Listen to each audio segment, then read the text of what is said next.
अभी असली उड़ान बाकी है, आपके इरादों का इम्तिहान बाकी है।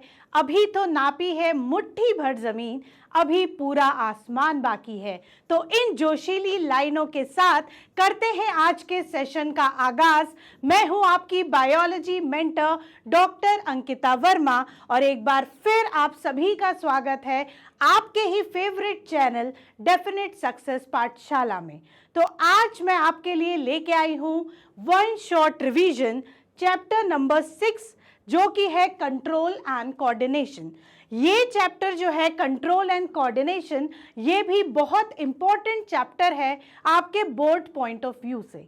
जैसे हमने लाइफ प्रोसेस पढ़ा था जो एक बहुत ही वास्ट चैप्टर और कैसा चैप्टर था, बहुत इंपॉर्टेंट चैप्टर था, ठीक वैसे ही कंट्रोल एंड कोऑर्डिनेशन भी आपका बहुत ही वास्ट चैप्टर है। और क्या चैप्टर है? एक इंपॉर्टेंट चैप्टर है।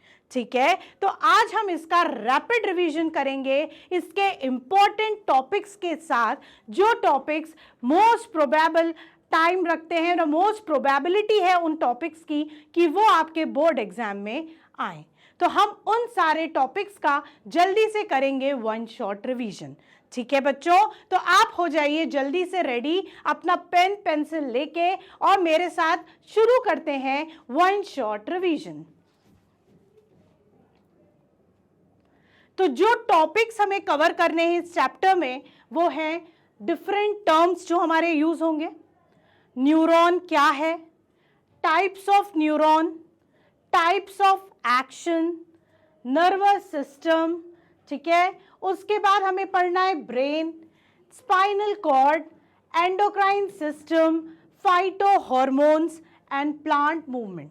हमें पता है कि ये जो पूरा चैप्टर है कंट्रोल एंड कोऑर्डिनेशन, ये दो पार्ट्स में है। एक है आपका control and coordination, control and coordination,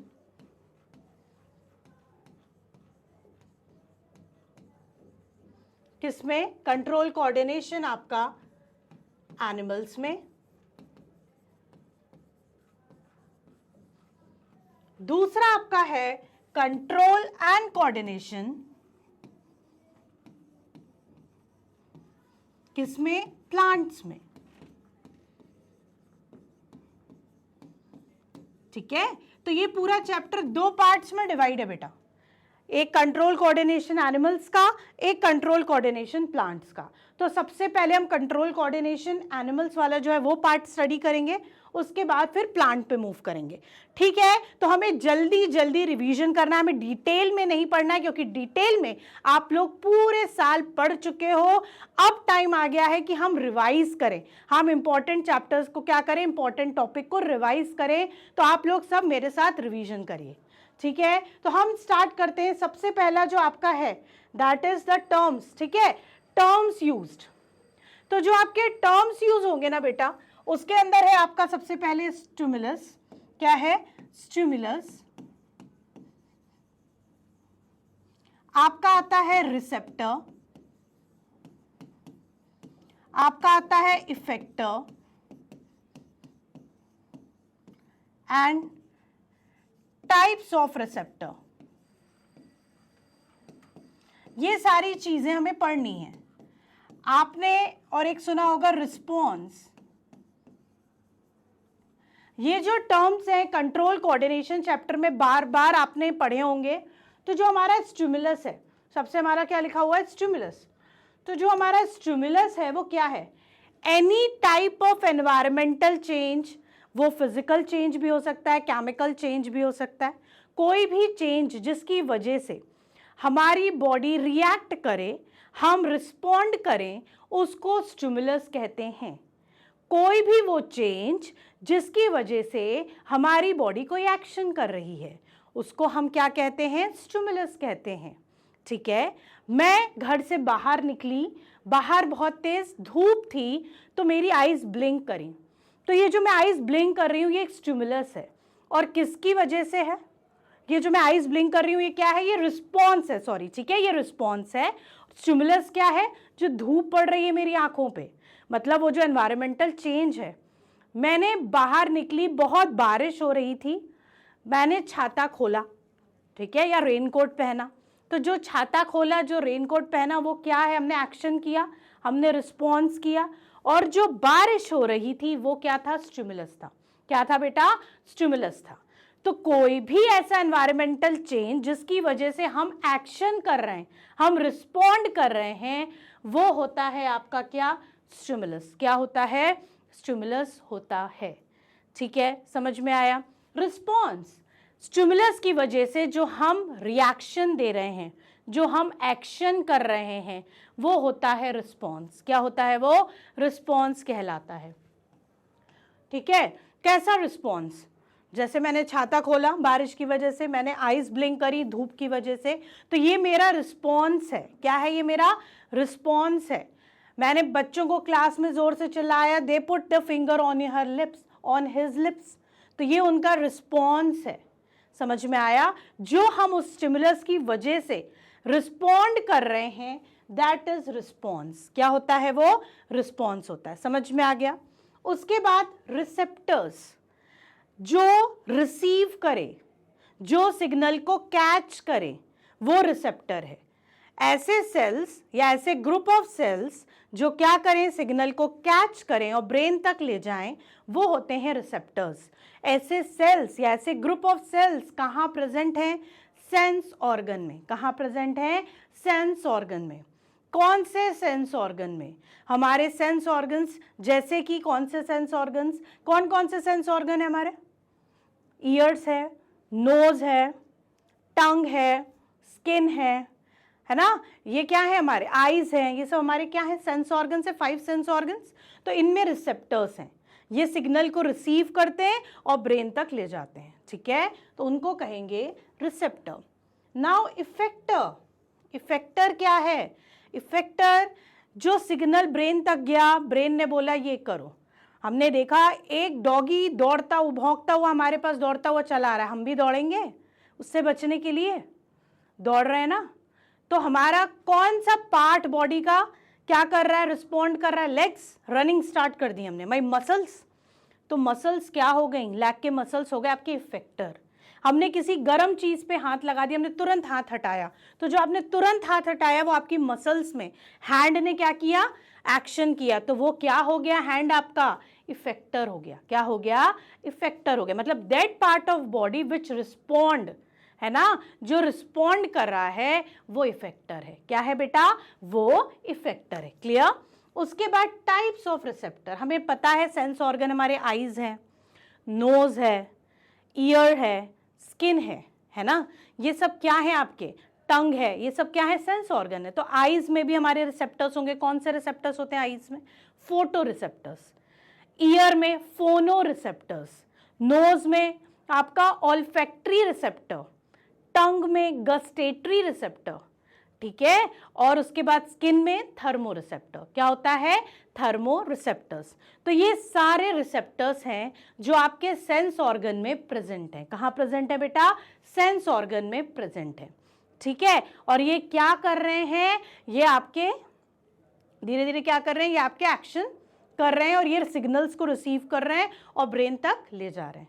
ठीक है, तो यहां तक मेरे ख्याल से क्लियर है। स्टिमुलस, कोई भी एनवायरमेंटल चेंज जो स्टिमुलस की वजह से हमारी बॉडी एक्शन कर रही है, that is response. Receptor cells और ग्रुप ऑफ सेल्स जो सेंस ऑर्गन में प्रेजेंट हैं और सिग्नल को कैच कर रहे हैं या रिसीव कर रहे हैं।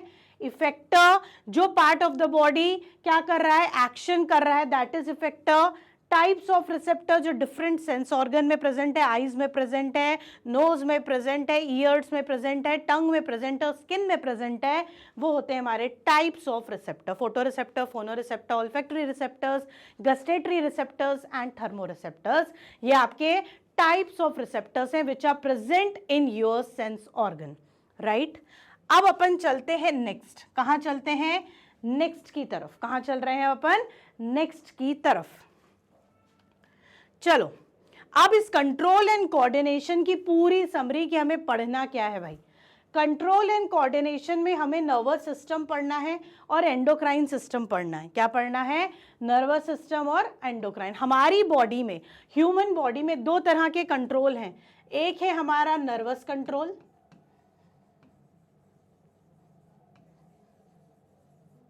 और दूसरा है हमारा केमिकल कंट्रोल।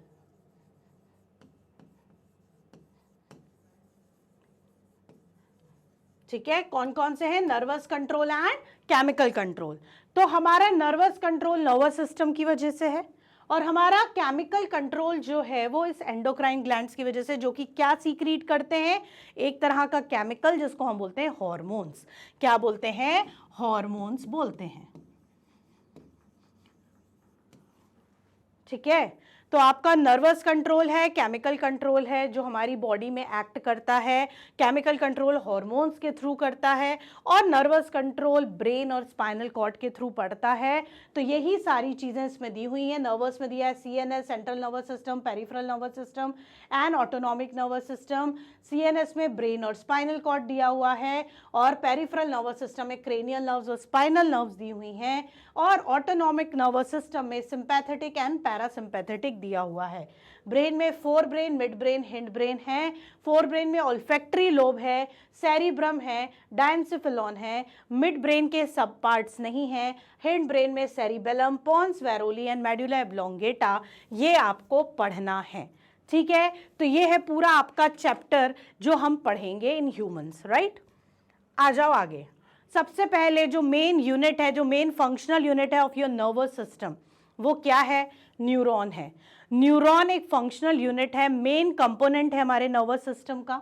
ये दो पार्ट्स में डिवाइड रहता है। एक होता है साइटोन जो अपर पोर्शन होता है, जिसको हम सोमा भी कहते हैं। दूसरा जो पोर्शन होता है वो होता है एक्सॉन। क्या होता है? एक्सॉन होता है। ठीक है, जिसको हम क्या बोलते हैं? फाइबर भी बोलते हैं, नर्व फाइबर भी बोलते हैं। ठीक है, साइटोन या सोमा क्या है और नर्व फाइबर या एक्सॉन क्या है? तो जो हमारा साइटोन है ये अपना अपर पोर्शन है। ठीक है, ये जो आपका पूरा पोर्शन है ये साइटोन है।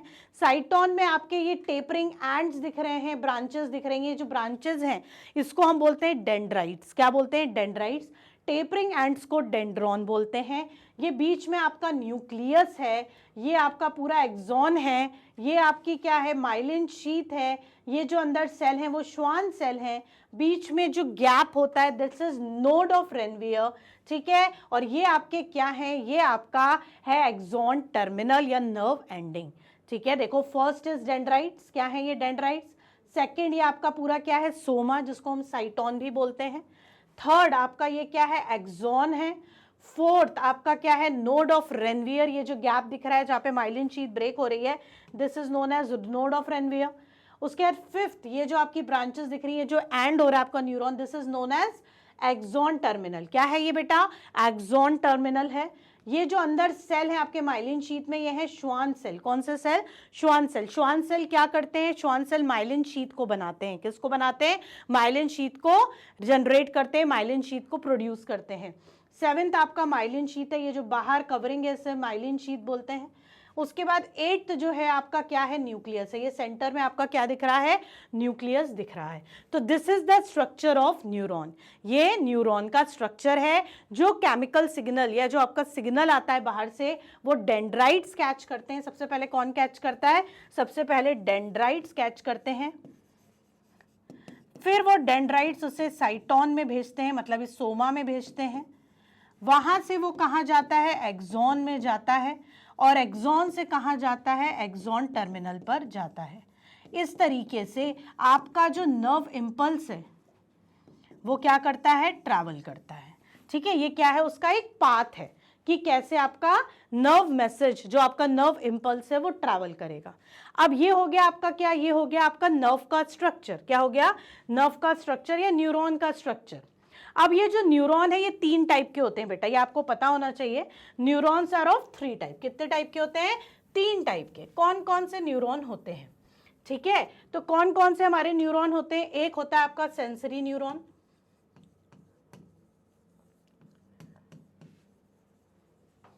एक होता है आपका मोटर न्यूरॉन,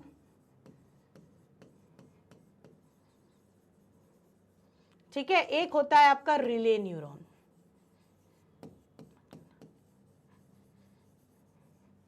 तीन है, सेंसरी न्यूरॉन है, रिले न्यूरॉन है और मोटर न्यूरॉन है। ये 3 टाइप के न्यूरॉन्स हमारी बॉडी में प्रेजेंट हैं। सेंसरी न्यूरॉन क्या कर रहा है, सेंस कर रहा है सिग्नल को और कहाँ लेके जा रहा है, ब्रेन तक। ब्रेन से जो न्यूरॉन ऑर्डर लेके आता है कि आपको क्या एक्शन करना है, वो होता है मोटर न्यूरॉन। वो कौन सा न्यूरॉन है, मोटर न्यूरॉन है।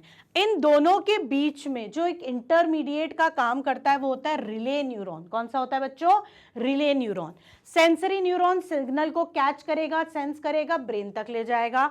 ब्रेन से जो ऑर्डर आएगा वो इफेक्टर तक लाने का काम मोटर न्यूरॉन का है। उसके बाद रिले न्यूरॉन जो इन दोनों के बीच में इंटरमीडिएट का काम करता है, दैट इज रिले न्यूरॉन। वो क्या है, वो रिले न्यूरॉन है। ठीक है, तो सेंसरी न्यूरॉन हो गया, मोटर न्यूरॉन हो गया और रिले न्यूरॉन हो गया। ये तीन आपके टाइप्स ऑफ न्यूरॉन हैं। ठीक है, रिले को मिक्स्ड न्यूरॉन, इंटर न्यूरॉन, इन नाम से भी आप बुक्स में पढ़ोगे, तो कंफ्यूज मत होना, वो सेम चीज है, चाहे वो रिले नाम से हो, चाहे मिक्स्ड नाम से हो, चाहे इंटर न्यूरॉन से हो। ठीक है, उसके बाद अब हम आगे चलते हैं। ये आपका एक इंपॉर्टेंट टॉपिक है जिसको हम बोलते हैं क्या, साइनेप्टिक ट्रांसमिशन या साइनेप्स। व्हाट इज साइनेप्स, ऐसा क्वेश्चन आता है, या व्हाट इज साइनेप्टिक क्लिफ्ट, ऐसा क्वेश्चन आता है। व्हाट इज साइनेप्टिक गैप, ये भी पूछा जा सकता है, क्या है ये। ठीक है, तो what is synapse, the micro gap which is present between the two adjoining neurons। Gap जो दो adjoining neurons के बीच में प्रेजेंट होता है उसे साइनेप्स कहते हैं। क्या कहते हैं उसे बेटा, साइनेप्स कहते हैं। उस गैप में होता क्या है, जो हमारा नर्व इंपल्स ये ट्रैवल कर रहा है, जैसे ही उस गैप में आता है तो वो इलेक्ट्रिकल जो हमारा मैसेज ट्रेवल हो रहा है in the form of electrical nature, वो केमिकल नेचर में चेंज हो जाता है। किस में चेंज हो जाता है, केमिकल नेचर में चेंज हो जाता है। और उस केमिकल को हम क्या बोलते हैं, न्यूरोट्रांसमीटर। और जैसे ही उसको रिसेप्टर मिलते हैं दूसरे न्यूरॉन में, वैसे ही वो फिर से किस फॉर्म में आ जाता है, इलेक्ट्रिकल फॉर्म में आ जाता है। तो सिनेप्स क्या है, it is a micro gap, it is a small gap which is present between the two adjoining neurons in which the electrical form of nerve impulse get converted into chemical form which is known as neurotransmitter, जिसको हम क्या बोलते हैं, neurotransmitter बोलते हैं। ठीक है, समझ में आ गया। ये है आपका पूरा क्या, साइनेप्स का एक्सप्लेनेशन। और जब भी एक्सप्लेनेशन दो ये डायग्राम जरूर बना लेना, तो इसको क्लिक कर लो या इसको आप जल्दी से स्क्रीनशॉट ले लो इसका, कि आपको ये डायग्राम के साथ अगर एक्सप्लेन करोगे ना तो ये आपका 5 स्टार क्वेश्चन है। कैसा क्वेश्चन है बेटा, 5 स्टार क्वेश्चन है जो बोर्ड में आने की मैक्सिमम चांसेस हैं। तो इसको डायग्राम के साथ एक्सप्लेन किया और ये 4 मार्क्स का, तो फुल 4 मार्क्स गारंटी। क्लियर, समझ में आ गया कंसेप्ट। ओके, अब हम चलते हैं टाइप्स ऑफ एक्शन पे। हम किस पे चलते हैं, टाइप्स ऑफ एक्शन पे।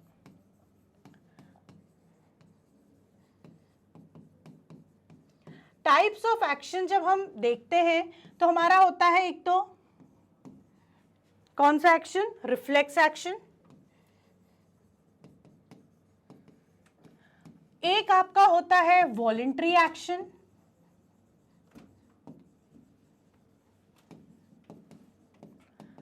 एक होता है आपका इनवॉलंटरी एक्शन।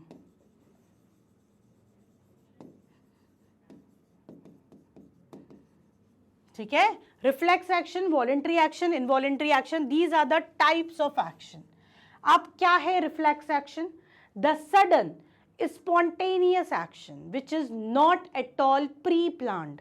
जो प्री प्लान्ड नहीं है, अचानक से हुआ, उसको हम बोलते हैं रिफ्लेक्स एक्शन। हमारा हाथ गर्म चीज पे लगा, हमने तुरंत हटाया, ये प्री प्लान थोड़ी ना था कि हम लगाएंगे, हाथ लग गया, गलती से हो गया। किसी नुकीली चीज पे हमारा हाथ लग गया, हमने हाथ हटाया, हो गया, हाथ हटाया, अचानक से हटाया, दैट इज रिफ्लेक्स एक्शन। हम धूप में गए, हमने आग झपकी, हमें थोड़ी ना पता था इतनी तेज धूप होगी कि हम आग झपकाएंगे, प्री प्लान था क्या, नहीं था, हो गया। तो ये सारे एक्शन जो अचानक होते हैं, जो प्री प्लान नहीं होते हैं, वो होते हैं रिफ्लेक्स एक्शन। और रिफ्लेक्स एक्शन को कराने वाला पाथ कि इफेक्टर तक मैसेज कैसे आता है, उसको हम बोलते हैं रिफ्लेक्स आर्क। क्या बोलते हैं, रिफ्लेक्स आर्क। ठीक है। The pathway of reflex action, reflex action का पाथवे क्या कहलाता है? रिफ्लेक्स आर्क कहलाता है बच्चों। क्या कहलाता है? रिफ्लेक्स आर्क कहलाता है। ये गर्म चीज छू लिए, रिसेप्टर है स्किन से, ये गया आपके सेंसरी नर्व से, है ना, सेंसरी नर्व से जाएगा कहाँ? स्पाइनल कॉर्ड में, मैसेज ब्रेन तक गया, स्पाइन गया आपकी रिले न्यूरॉन दोनों के बीच में, मोटर न्यूरॉन से आया ऑर्डर, और इफेक्टर उसने वहां से हाथ हटा लिया, मसल ने अपना काम कर दिया। तो ये जो पूरा मैसेज ट्रेवल हुआ, ऑर्डर आया, रिले ने कैसे इंटरमीडिएट का काम किया, ये सारा पाथवे जो एक एक्शन को होने में लगा, उसको हम क्या बोलेंगे? Reflex arc. तो define reflex action and what is reflex arc अगर आएगा तो आप इस डायग्राम के थ्रू एक्सप्लेन कर सकते हो बहुत ईजिली। ठीक है, तो ये भी है आपका 5 star question, reflex action and reflex arc. उसके बाद है वॉलेंट्री एक्शन। वॉलेंट्री एक्शन क्या होते हैं? वो सारे एक्शंस जो हम अपने हिसाब से, अपनी विल के हिसाब से कंट्रोल कर लेते हैं। मुझे बोलना है, मैं बोलूँगी, मुझे नहीं बोलना है, मैं नहीं बोलूँगी, मैंने कंट्रोल कर लिया। मुझे चलना है, मैं चलूँगी, मुझे नहीं चलना है, मैं नहीं चलूँगी। मुझे क्लैप करना है, मैं क्लैप करूँगी, मुझे रोकना है, मैं हाथ रोक लूँगी। मतलब मैं अपने एक्शंस को कंट्रोल कर पा रही हूँ। वो सारे एक्शंस जो मेरे हिसाब से कंट्रोल हो रहे हैं, वो सारे होते हैं वॉलेंट्री एक्शंस। क्या होते हैं? Voluntary actions. ठीक है, क्या है वो? Voluntary actions. उसके बाद इनवॉलेंट्री। क्या है? इनवॉलेंट्री। इनवॉलेंट्री जो मेरे हिसाब से कंट्रोल नहीं हो रहा। इनहेलेशन एक्सहेलेशन चल रहा है, मैं चाहूंगी तो क्या बीच में सांस रुक जाएगी? नहीं। या एक्सहेल जल्दी हो जाएगा? नहीं। मैं चाहूंगी तो हार्ट बीट मेरे हिसाब से कंट्रोल होगी? नहीं। जब उसको जैसे होना है, जब उसको तेज होना है, जब उसको स्लो होना है, वो अपने हिसाब से होती है। मेरे ऑर्डर नहीं मानेगी कि बेटा धड़क, बेटा मत धड़क, बेटा धड़क, बेटा मत धड़क। ऐसा होता है? नहीं ना। अपने हिसाब से कंटिन्यूसली वो चलता रहता है। क्लियर? हमारी स्टमक के अंदर चर्निंग मूवमेंट चल रहा है कि वो तुम्हारे हिसाब से चलता है? क्या अब इसको खाने को बोलस को पेस्ट बनाओ, अभी इसको बोलस रहने दो, अभी पेस्ट बनाओ, अब इसको बोलस रहने दो? नहीं। खाना तुम्हारे हिसाब से पेरिस्टालसिस मूवमेंट के थ्रू स्टमक में जाता है? नहीं। अपने आप जाएगा। तुमने खाया है, वो च्यू किया है, तो वो नीचे पेरिस्टालसिस के थ्रू स्टमक तक जाएगा। आप पकड़ के रोक सकते हो क्या? नहीं रोक सकते। तो ये सारे एक्शंस जो हमारे कंट्रोल में नहीं है, वो कहलाते हैं क्या? Involuntary actions. क्या है वो सब बेटा? Involuntary actions. तो reflex action, voluntary actions and involuntary actions are the 3 type of actions. ठीक है, रिफ्लेक्स अचानक वाले जो प्री प्लान नहीं है, वॉलेंट्री जो अचानक से क्या हुआ, हमारे वॉलेंट्री एक्शंस जो हम क्या कर पा रहे हैं, जो हम कंट्रोल कर पा रहे हैं, जो हमारे हिसाब से चल रहे हैं। इनवॉलेंट्री जो हम कंट्रोल नहीं कर सकते, वो आपकी बॉडी के कोऑर्डिनेशन के हिसाब से चल रहे हैं, आपके इंटरनल ऑर्गन्स को कोऑर्डिनेट करने के लिए चल रहे हैं, वो सब इनवॉलेंट्री एक्शंस होते हैं। तो ये 3 एक्शंस हैं। और रिफ्लेक्स एक्शन जिस पाथवे से होता है, उस पाथवे को हम रिफ्लेक्स आर्क कहते हैं। क्या कहते हैं? रिफ्लेक्स आर्क कहते हैं। ठीक है, चलें आगे। अब आगे है हमारा मोस्ट इंपॉर्टेंट पार्ट, किसका? नर्वस सिस्टम का। हमने पहले देखा, कहाँ देखा था हमने? ये देखो, हमारा जो नर्वस सिस्टम है वो 3 पार्ट्स में डिवाइड है, CNS, PNS, ANS। CNS क्या है? Central nervous system. क्या है बेटा? Central nervous system. PNS क्या है? Peripheral nervous system. क्या है? Peripheral nervous system. ठीक है, पेरिफेरल नर्वस सिस्टम में आपका एक आता है क्या? आपका ANS क्या है? सिंपैथेटिक और पैरासिम्पैथेटिक। ये 3 तरह से। अब जो सेंट्रल नर्वस सिस्टम है आपका, उसमें 2 पार्ट्स हमें पढ़ने हैं, ब्रेन एंड स्पाइनल कॉर्ड, जिसमें ब्रेन आपको डिटेल में है। ठीक है ना, हमें ब्रेन क्या करना है? डिटेल में पढ़ना है। ठीक, तो हमारा जो ब्रेन है वो सबसे पहले 3 पार्ट्स में डिवाइड है। किस में डिवाइड है? 3 पार्ट्स में। एक है फोर ब्रेन, एक है मिड ब्रेन, एक है हिंड ब्रेन।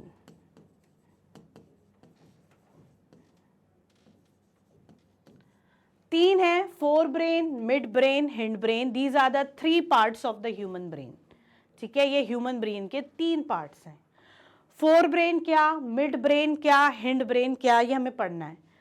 फोर ब्रेन जो है वो मैक्सिमम पोर्शन, ये आप देख रहे हो, मैक्सिमम पोर्शन कवर करता है ब्रेन का, this is forebrain. Centre portion, this is midbrain, and the posterior portion is known as hindbrain. क्या बोलते हैं उसको? Hind brain. तो ब्रेन हमारा हो गया 3 पार्ट्स में डिवाइड. ठीक है, फोर ब्रेन, मिड ब्रेन और हिंड ब्रेन. समझ में आ गया? मैक्सिमम पोर्शन फोर ब्रेन का, सेंट्रल पोर्शन मिड ब्रेन का, पोस्टीरियर पोर्शन हिंड ब्रेन का. क्लियर? अब हमारा जो फोर ब्रेन है ना बेटा, फोर ब्रेन भी फर्दर क्या है? फिर से डिवाइड है. क्या है? फर्दर फिर से डिवाइड है. कैसे? देखो,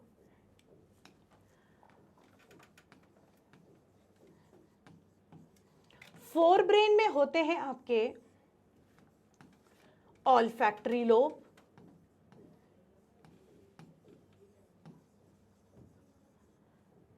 सेरिब्रम एंड डायएन्सिफिलॉन. ठीक है, इस सेरिब्रम में 4 लोब्स. कौन कौन से? Frontal lobe, temporal lobe, occipital lobe and parietal lobe.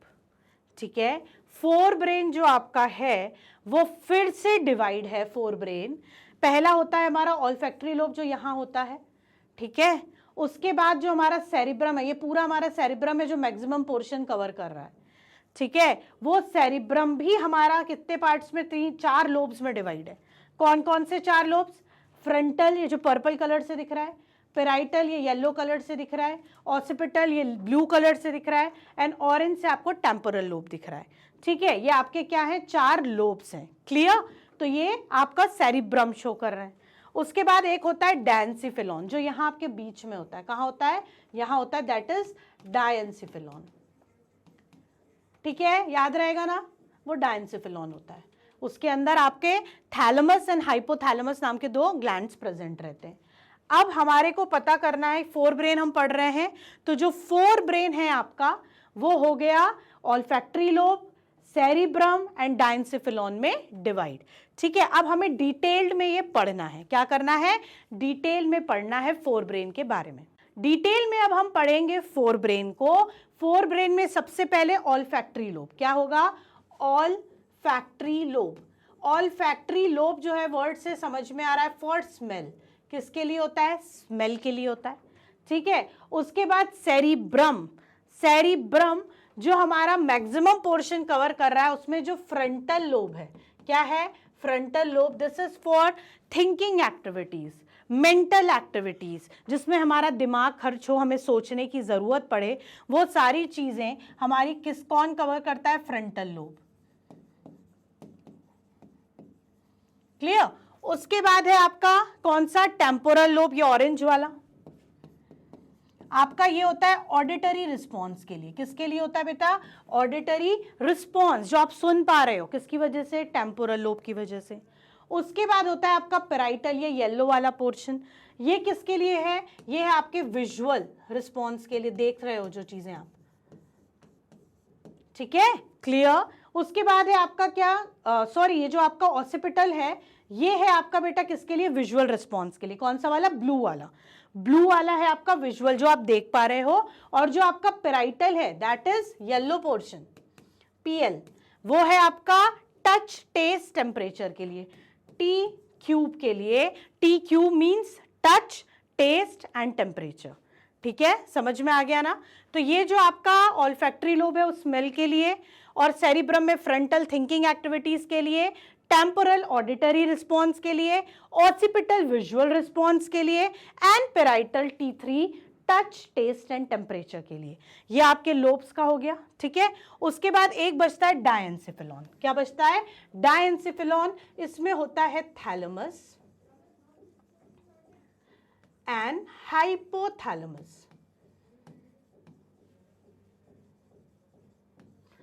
Thalamus and hypothalamus. Thalamus क्या कर रहा है? थैलेमस आपका क्या कर रहा है? थैलेमस आपका जो सारे आपके बोल सकते हो, जो आपकी होम्योस्टैसिस है, ठीक है, आपकी जो बॉडी में एक स्टेबिलिटी कंडीशन है उसको मेंटेन कर रहा है। हाइपोथैलेमस क्या कर रहा है, आपका एक रिले सेंटर है। क्या है, रिले सेंटर है। ठीक है, जो आपका फोर ब्रेन और मिड ब्रेन के बीच में एक रिले बना हुआ है, that is done through this hypothalamus. तो डायंसेफेलॉन ये दो ग्लैंड्स कैरी करता है, थैलेमस एंड हाइपोथैलेमस। और फोर ब्रेन में आपका होता है ऑल्फैक्टरी लोब, और ये सारे frontal lobes, temporal lobe, occipital lobe, parietal lobe, ठीक है, ये सब आपके होते हैं किसमें, ये सब आपके होते हैं सेरिब्रम में। किसमें होते हैं बेटा, सेरिब्रम में। तो फोर ब्रेन हमने पढ़ लिया, फोर ब्रेन में हमने पढ़ा डायंसेफेलॉन, हमने पढ़ा सेरिब्रम, और हमने पढ़ा ऑल्फैक्टरी लोब। ठीक है, ये सारी चीजें हमने पढ़ ली फोर ब्रेन में। किसमें पढ़ ली, फोर ब्रेन में। अब आ जाते हैं हम लोग किसमें, हम आ जाते हैं मिड ब्रेन में। तो जो हमारा मिड ब्रेन है ना बेटा, मिड ब्रेन आपका बेसिकली क्या है, it controls the reflex movement of head, neck और ट्रंक। हेड, नेक और ट्रंक के रिफ्लेक्स मूवमेंट को ये क्या करता है, ये कंट्रोल करता है। इसके कोई सब पार्ट्स नहीं है। जो हैंड ब्रेन है उसके तीन पार्ट्स हैं। एक है आपका सेरिबेलम, अब वहां सेरिब्रम था, यहां सेरिबेलम है, कंफ्यूज मत होना, इससे बच्चे कंफ्यूज होते, सेरिबेलम उधर लिख दे, सेरिब्रम पूरा गलत है ना। हिंड ब्रेन में है सेरिबेलम। ठीक है, उसके बाद है पोन्स वेरोली। क्या है, pons varolii. And last one is medulla oblongata, medulla oblongata.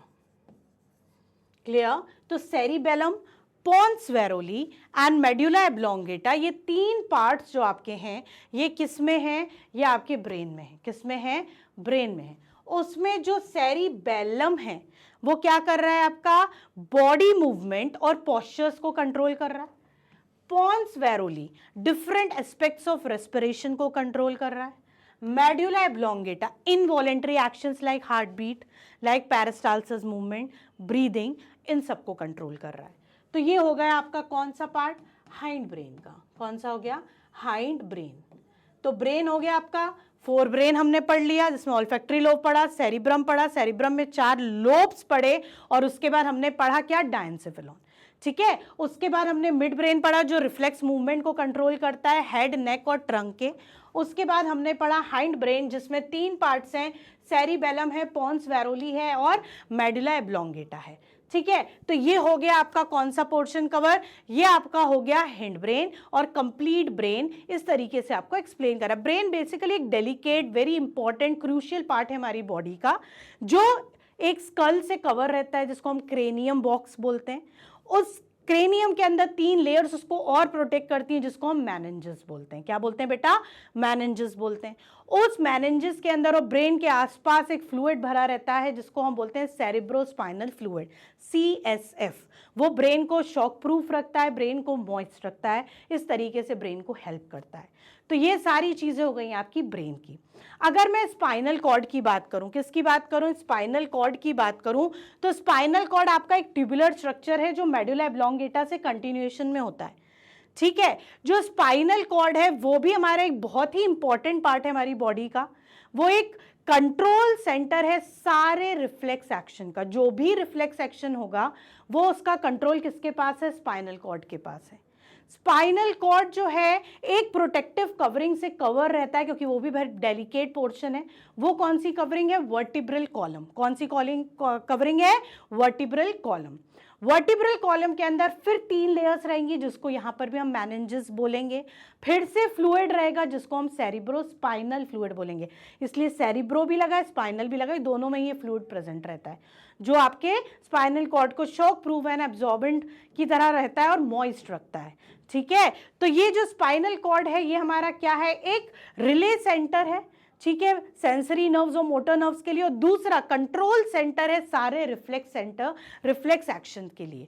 तो आपको याद रखना है स्पाइनल कॉर्ड का फंक्शन, आपको याद रखना है ब्रेन का फंक्शन, और आपको पता होना चाहिए कि जो स्पाइनल नर्व्स होती हैं वो 31 pairs of spinal nerves are present which arises from there, and 12 pairs of cranial nerves are present, जो ब्रेन से होती हैं। कितनी होती हैं, 12 पेयर्स क्रेनियल नर्व्स की और 31 पेयर स्पाइनल नर्व का प्रेजेंट होता है। ठीक है बेटा, तो ये सारा था आपका सेंट्रल नर्वस सिस्टम का पोर्शन। ठीक है, सेंट्रल नर्वस सिस्टम। अब जो आपका पेरिफेरल नर्वस सिस्टम है, ठीक है, पेरिफेरल नर्वस सिस्टम है या आपका autonomic nervous system. Peripheral nervous system में बेटा आपका होता है एक वॉलंटरी और एक आपका क्या होता है, यही मैं आपको बता देती हूं।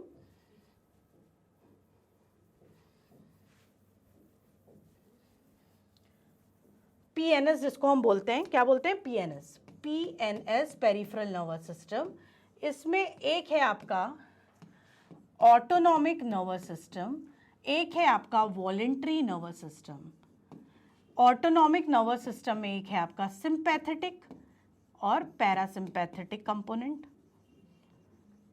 ऑटोनॉमिक जो हमारा वॉलंटरी है, जो हमारे वॉलंटरी एक्शंस को कंट्रोल करता है। जो हमारा ऑटोनॉमिक है उसमें क्या, सिंपैथेटिक। सिंपैथेटिक मतलब ऐसी कुछ सिचुएशन हमारे सामने आती हैं जो हमें नहीं पता होती, बहुत हमारे लिए शॉकिंग होती हैं, बहुत सरप्राइजिंग होती है। उस टाइम हमारी बॉडी का जो अंदर का कंट्रोल मैकेनिज्म है, जैसे कि सडन डेथ किसी की घर में हमने सुनी, which is very close to us, जो हमारे बहुत क्लोज थे, हमने एक्सीडेंट की खबर सुनी, ठीक है, तो इस टाइम हमारी हार्ट बीट का बढ़ना, एंग्जाइटी लेवल का बढ़ना, हमारे ब्लड प्रेशर का बढ़ना, ठीक है, ये फेंट हो जाना, ये सारी चीज़ें जो इंक्रीज करता है वो करता है सिंपैथेटिक नर्वस सिस्टम।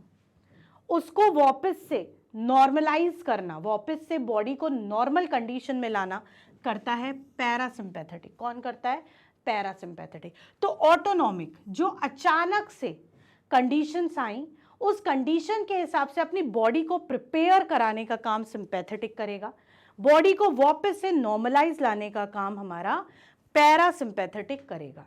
ठीक है, तो दो हो गए, sympathetic nervous system and parasympathetic nervous system. उसके बाद हमारा वॉलंटरी जो है, जो कंट्रोल करेगा सारे voluntary actions like walking, talking, sleeping, riding, ये सारी चीज़ों को जो कंट्रोल करता है, that is known as voluntary nervous system. Clear? तो सेंट्रल में है brain and spinal cord, peripheral में है एएनएस एंड वॉलंटरी, ऑटोनॉमिक में है सिंपैथेटिक एंड पैरासिम्पैथेटिक, और वॉलंटरी में all the voluntary activities get controlled by this nervous system. समझ में आया आपको? ये था आपका नर्वस सिस्टम। होप कि नर्वस सिस्टम वाला पोर्शन क्लियर है ना आप लोगों को? ठीक है, अब आपका एंडोक्राइन सिस्टम। एंडोक्राइन सिस्टम पे जाने से पहले क्या हमारी बॉडी में कुछ केमिकल्स ट्रेवल करते हैं ब्लड में, जिनको हम बोलते हैं हॉर्मोन्स। क्या बोलते हैं? हॉर्मोन्स। ये हॉर्मोन्स क्या है? केमिकल हैं जो सीक्रेट करते हैं कौन? ग्लैंड। कौन सीक्रेट कर रहा है? ग्लैंड जो हमारी बॉडी में प्रेजेंट है। थायराइड ग्लैंड सुना होगा, एड्रिनल ग्लैंड सुना होगा, थायरॉक्सिन सुना होगा, पिट्यूटरी सुना होगा, है ना? ये सब क्या हैं? ये सब आपके ग्लैंड्स हैं, ये सीक्रेट करते हैं केमिकल्स। उन केमिकल्स को हम हार्मोन बोलते हैं। ये जो ग्लैंड होते हैं ना बेटा, ये होते हैं 3 तरह के।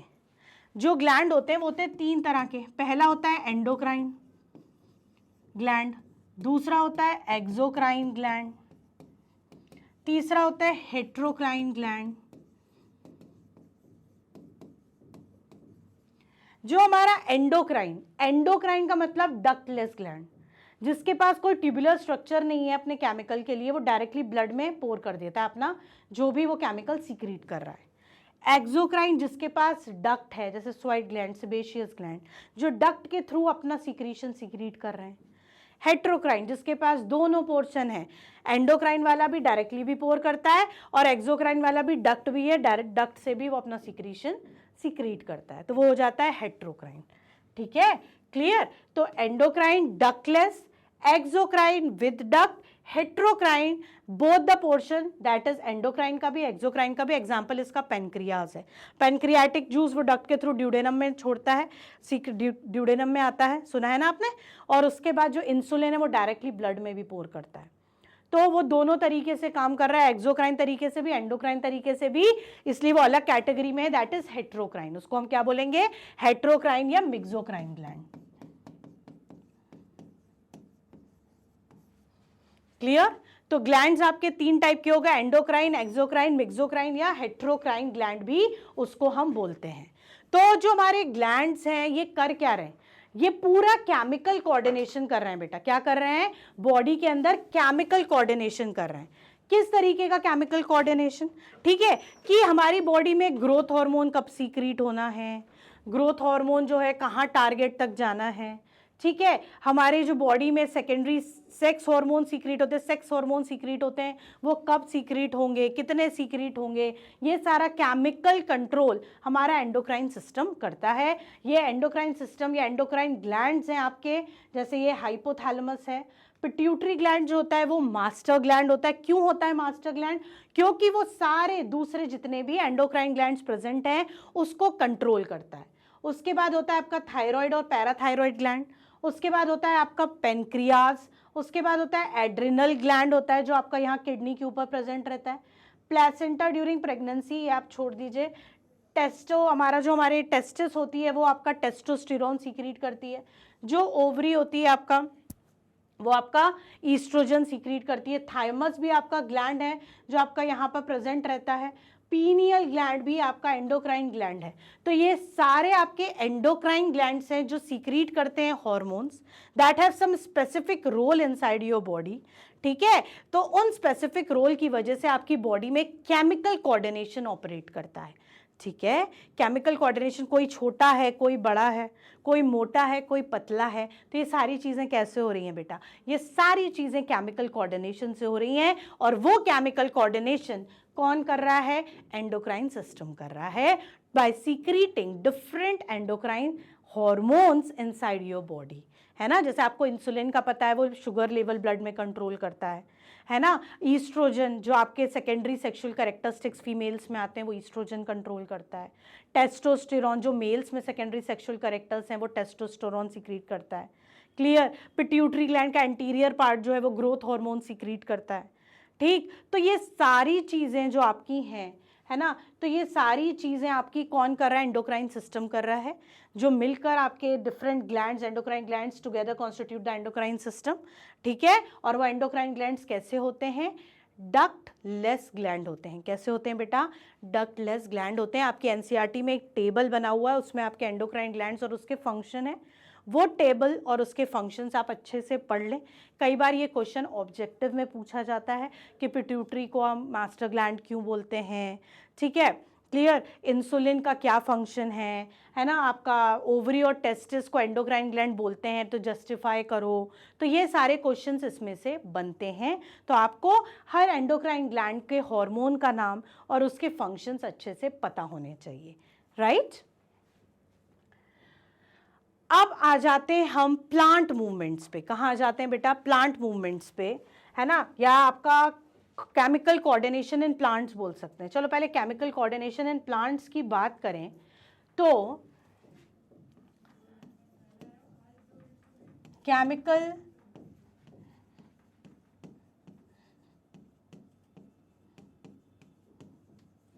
इन प्लांट्स, अब ये जो केमिकल कोऑर्डिनेशन प्लांट्स में हो रहा है, ठीक है, तो ये जो केमिकल कोऑर्डिनेशन प्लांट्स में हो रहा है ये होता है बाय सीक्रेटिंग सर्टेन केमिकल्स, और उन केमिकल्स को हम बोलते हैं फाइटो हॉर्मोन्स। क्या बोलते हैं? Phyto hormones. जैसे हमारी बॉडी में हॉर्मोन्स हैं, प्लांट्स की बॉडी में जो केमिकल्स हैं उनको फाइटो हॉर्मोन्स, मतलब प्लांट के हॉर्मोन्स, ठीक है। ये दो पार्ट्स में डिवाइड होते हैं। एक होते हैं plant growth promoters, PGP, plant growth promoters, and plant growth inhibitors, ठीक है। Plant growth promoters and plant growth inhibitors. Plant growth promoters क्या, कौन कौन से होते हैं? ऑक्सिन्स, साइटोकाइन्स, गिबरेलिन्स, जिब्रेलिन्स भी बोलते हैं कई लोग, and ethylene. Plant growth inhibitor में abscisic acid, abscisic ABA acid, ठीक है। तो हमारे जो फाइटो हॉर्मोन्स हैं वो दो कैटेगरीज में हैं, plant growth promoters, plant growth inhibitors. Obviously नाम से समझ में आ रहा है, प्लांट ग्रोथ प्रमोटर्स यानी जो प्लांट की ग्रोथ को प्रमोट कर रहे हैं, जो प्लांट की ग्रोथ को इनिशिएट कर रहे हैं, उसमें आते हैं आपके auxin, cytokinins, gibberellins and ethylene. Auxin routing promote करता है, सेल ग्रोथ प्रमोट करता है। साइटोकाइनेंस सेल डिवीजन प्रमोट करता है। गिबरलिंग स्टेम इलोंगेशन, है ना, बड ग्रोथ आपकी, है ना, नोडल ग्रोथ, ये सारी चीजें प्रमोट करता है। इथाइलिन आपकी फ्रूट की अर्ली राइपनिंग प्रमोट करता है। क्लियर। अब आपका एब्सिसिक एसिड इसलिए इनिबिटर, ये ग्रोथ को रोकता है, इनिबिट करता है, विल्टिंग ऑफ लीव्स करता है, लीव्स को ड्राई करेगा, डोरमेंसी को क्या करेगा, एक्टिवेट करेगा बर्ड्स में, नोड्स में, जिससे बर्डिंग नहीं हो पाएगी, ब्लूमिंग और फ्लावर नहीं हो पाएगा। इस वजह से हमने उसको प्लांट ग्रोथ इनिबिटर्स में रखा है। तो जैसे हमारी बॉडी में केमिकल कोऑर्डिनेशन हमारा हार्मोन्स के थ्रू होता है, वैसे ही प्लांट्स की बॉडी में फाइटो हार्मोन्स के थ्रू होता है, जो दो पार्ट्स में हम पढ़ते हैं, प्रमोटर्स के फॉर्म में और इनिबिटर्स के फॉर्म में। ठीक है, तो प्रमोटर्स में है ऑक्सिन, साइटोकाइंस, जिब्रेलिन्स एंड आपके थाइलिन, और प्लांट ग्रोथ इनिबिटर्स में एब्सिसिक एसिड। क्लियर। ये हो गया आपका फाइटो हार्मोन्स। क्लियर। अब हमारे प्लांट मूवमेंट, प्लांट का मूवमेंट जो होते हैं वो होता है ट्रॉफिक मूवमेंट, एक होता है नेस्टिक मूवमेंट। ट्रॉफिक मूवमेंट्स है डायरेक्शनल मूवमेंट्स। कैसे मूवमेंट होते हैं बेटा? डायरेक्शनल मूवमेंट, जो स्टिमुलस की तरफ जब प्लांट का पार्ट हमारा ग्रो करता है, उस डायरेक्शन में ग्रो करता है, तो वो सब ट्रॉफिक मूवमेंट कहलाते हैं। जब हमारा प्लांट पार्ट इंडिपेंडेंट है of the direction of stimulus, then that is nastic movement. कौन सा प्लांट मूवमेंट हो गया? नेस्टिक। तो दो होते हैं, एक होता है ट्रॉपिक मूवमेंट और एक होता है नेस्टिक मूवमेंट। ये हो गया डायरेक्शनल मूवमेंट, ये ग्रोथ मूवमेंट है। Nastic movement non growth movement है, नॉन डायरेक्शनल मूवमेंट है। इसको डायरेक्शन से स्टिमुलस के कोई मतलब नहीं है। क्लियर। तो ट्रॉफिक मूवमेंट में सबसे पहले ये जो है दैट इज फोटोट्रॉफिक मूवमेंट। हमें पता है, हमारे पास घर में कोई गमला अगर हमने रूम के अंदर लिविंग एरिया में लगा रखा है, तो जिस विंडो से सनलाइट आती है, प्लांट हमेशा उसी तरफ बढ़ेगा, है ना। तो this type of movement in plant is known as phototropic movement. दिख रहा है ना, bending of plant towards light. इस तरह के मूवमेंट को हम क्या बोलते हैं? Phototrophic movement. ये स्टेम है, ये इसका स्टेम का एपेक्स पोर्शन है, टिप है, उसमें कौन सा हार्मोन है? ऑक्सिन है। कौन सा हार्मोन है? ऑक्सिन है। जिस डायरेक्शन से सन आएगा, सन के अपोजिट में वो ऑक्सिन क्या हो जाएगा? एक्यूमुलेट हो जाएगा। कोई भी चीज, ये आपका टिप है, अगर इसके अंदर अपोजिट, इस साइड से धूप आ रही है, इस साइड मैंने कुछ भर दिया अपोजिट में, तो ये झुक जाएगा ना, भारी हो जाएगा, झुक जाएगा, बैंड हो जाएगा और उस डायरेक्शन में ग्रो करने लगेगा। तो that is due to the accumulation of auxin on the opposite part, opposite side of the stem. Opposite side में ऑक्सिन एक्यूमुलेट हो जाता है, जिस वजह से स्टेम बैंड होके ग्रो करता है, and this type of movement is known as phototropic movement. क्या बोलते हैं उसको? Phototropic movement. और कौन सा हार्मोन उसके लिए रिस्पॉन्सिबल है? ऑक्सिन रिस्पॉन्सिबल है। ठीक है। अब नेक्स्ट है आपका क्या? आपका नेक्स्ट है जियोट्रॉपिक मूवमेंट। कौन सा movement? Geotropic movement. Geotropic movement क्या करता है? जियो मीन्स ग्रेविटी, अर्थ। ठीक है। रूट्स जो हमारी हैं, हमेशा देखा है आपने नीचे ही ग्रो करती, कभी ऊपर निकलती देखी है? नहीं, हमेशा ग्रेविटी की तरफ ग्रो करेंगी। तो roots are always showing positively geotropic movement और stems are always showing negatively geotropic movement. Roots को नीचे जाते देखा है क्या? नहीं देखा ना। रूट्स नीचे ग्रो होंगी तो वो पॉजिटिव जियोट्रॉपिक है, और शूट्स नेगेटिव जियोट्रॉपिक है, क्योंकि वो ग्रेविटी के टवर्ड्स ग्रो नहीं होती। वो रूट्स, हमारी जो शूट्स होती हैं वो लाइट की तरफ ग्रो होती हैं, वो पॉजिटिवली फोटोट्रॉपिक है। ठीक है बेटा। तो जो मूवमेंट है प्लांट पार्ट का towards the gravity, towards the earth, उसको हम बोलते हैं जियोट्रॉपिक मूवमेंट। क्लियर। उसके बाद नेक्स्ट है हमारा हाइड्रोट्रॉपिक मूवमेंट। कौन सा movement? Hydrotropic movement. Hydro means water, है ना। हाइड्रो का मतलब क्या है? पानी। जब हमारी, ये हमारा एक ट्रफ है, इसमें पानी इक्वली डिस्ट्रीब्यूट है, तो रूट हमारी स्ट्रेट ग्रो करेगी, हर तरफ उसको मॉइस्चर मिल रहा है, पानी मिल रहा है ना, कोई डायरेक्शनल मूवमेंट वो शो नहीं कर रही। अब हमने एक्सपेरिमेंट से किया, एक ट्रफ में हमने सीड लगाया, उसमें प्लांटलेट आया, फिर हमने क्ले पॉट डाल दिया और उसमें पानी डाल दिया। अब ये क्ले पॉट है तो इसमें से पानी यहाँ से निकलेगा, यहाँ पानी ज़्यादा होगा तो रूट देखो इस तरीके से ग्रो कर रही है, डायरेक्शन उसने बदल दिया, पानी क्योंकि इस साइड है उधर मुड़ गई, है ना। तो ये जो है आपका रूट का मूवमेंट टुवर्ड्स वाटर, इस मूवमेंट को हम कौन सा मूवमेंट बोलते हैं? Hydrotropic movement. क्लियर। तो यहां पे रूट्स पानी की तरफ ग्रो कर रही है, इसलिए ये कौन सा मूवमेंट शो कर रही है? हाइड्रोट्रॉपिक मूवमेंट शो कर रही है। ठीक है।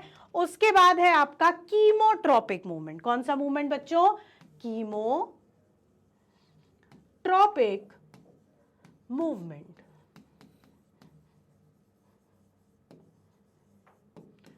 क्लियर? कीमो मीन्स केमिकल, जब टुवर्ड्स केमिकल कोई चीज मूव करे। अब हमें पता है पॉलिनेशन होता है, उसमें पोलन ग्रेन जो है वो क्या करता है, एंथर से निकलता है, स्टिग्मा पे आके अटैच हो जाता है, यहाँ जर्मिनेट करता है और एक ट्यूब बना लेता है। ये ट्यूब नीचे की तरफ क्यों जा रही है? क्योंकि यहाँ पर उसको मिलते हैं पेप्टोन, शुगर, तो केमिकल के अट्रैक्शन में नीचे तक ग्रो हो गई। तो ये जो मूवमेंट है पोलन ट्यूब का towards the ovary, this is known as chemotropic movement. कौन सा movement? Chemotropic, towards the attraction of sugars and peptones. वो पोलन ट्यूब नीचे आ गई, केमिकल के अट्रैक्शन में नीचे आ गई, तो उसको हम बोलते हैं कीमोट्रॉपिक मूवमेंट। ठीक है, तो ये आपका हो गया कीमोट्रॉपिक मूवमेंट। अब है आपका ये थिग्मोट्रॉपिक मूवमेंट, जिसको हम थिग्मोट्रॉपिज्म बोलते हैं। थिग्मो मीन्स टच। क्या होता है? टच। हमें पता है जो कुछ सॉफ्ट स्टेम प्लांट होते हैं उनको एक सपोर्ट की जरूरत होती है। जैसे ही उनका स्टेम किसी सपोर्ट से टच होता है तो वो उसके आसपास वाउंड होकर ग्रो करने लगता है, वाइंड अप हो जाता है और ग्रो करता है। जैसे ये दिख रहा है ना आपको, टेंड्रिल्स इसकी कैसे ग्रो कर रही हैं। तो इस तरीके का मूवमेंट जो ये पूरा क्या हो रहा है, स्टिक के आसपास, सपोर्ट के आसपास लपेट के वो क्या कर रहा है, ग्रो कर रहा है। तो इस तरीके के मूवमेंट को हम बोलते हैं थिग्मोट्रॉपिक मूवमेंट। क्या बोलते हैं बेटा? थिग्मोट्रॉपिक मूवमेंट।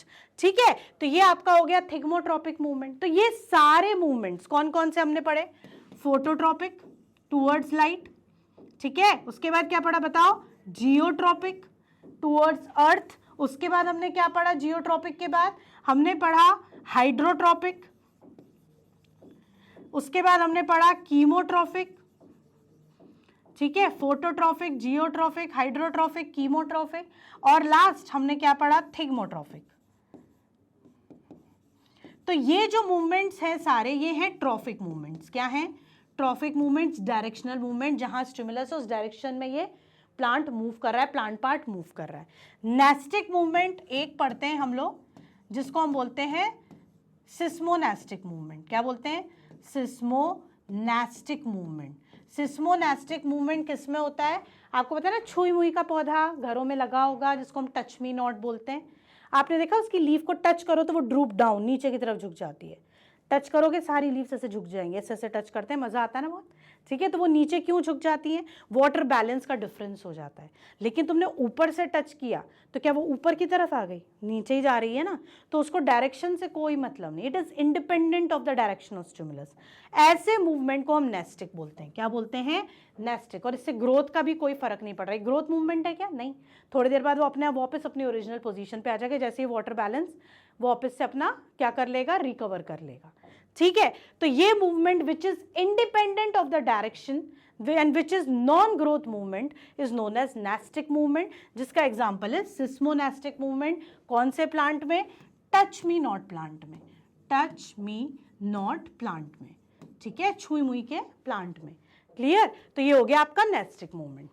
तो ये सारी चीजें जो थी आपकी, ये सारी चीजें आपने पढ़ ली प्लांट कंट्रोल एंड कोऑर्डिनेशन में, जिसमें आपने पढ़े फाइटो हॉर्मोन्स, जिसमें आपने पढ़े प्लांट ग्रोथ प्रमोटर्स और इनहिबिटर्स, आपने पढ़े प्लांट मूवमेंट्स, ठीक है। एंडोक्राइन में आपको पढ़ना है पूरे एंडोक्राइन ग्लैंड्स, उसके हॉर्मोन्स एंड फंक्शन। क्लियर? उसके बाद आपको सेंट्रल नर्वस सिस्टम में ब्रेन के पार्ट्स के फंक्शन पढ़ने हैं, जो कि 5 स्टार क्वेश्चन है आपका। क्लियर? टाइप्स ऑफ एक्शन पढ़ने हैं, जिसमें reflex action, voluntary action, involuntary action, reflex arc के बारे में पढ़ना है। साइनेप्स, ये भी 5 स्टार क्वेश्चन है आपका, ये पढ़ना है। स्ट्रक्चर ऑफ न्यूरॉन आपको पढ़ना है। होप आपको ये पूरा कंट्रोल एंड कोऑर्डिनेशन जो इसके इंपॉर्टेंट टॉपिक्स हैं समझ में आ गया होगा। ये प्लांट मूवमेंट वाला पार्ट बहुत इंपॉर्टेंट है, ठीक है। तो ये आपको अच्छे से पढ़ना है, और जब भी ये क्वेश्चन आए, कोई भी मूवमेंट एक्सप्लेन करना है, डायग्राम के साथ बेटा एक्सप्लेन करना, ठीक है। क्लियर? तो ये जो आपके सारे मूवमेंट्स थे, आप अच्छे से पढ़ेंगे। होप आपको कंट्रोल एंड कोऑर्डिनेशन, होप क्या समझ में ही आ गया होगा, कंट्रोल एंड कोऑर्डिनेशन जिसको हमने किया, जल्दी जल्दी उसका रिवीजन, सारे इंपॉर्टेंट टॉपिक्स हो गए आपके कवर। अब करिए आप जोरदार तैयारी कंट्रोल एंड कोऑर्डिनेशन की। Next video control and coordination का आएगा MIQs का, ठीक है। जब तक के लिए बाय बाय।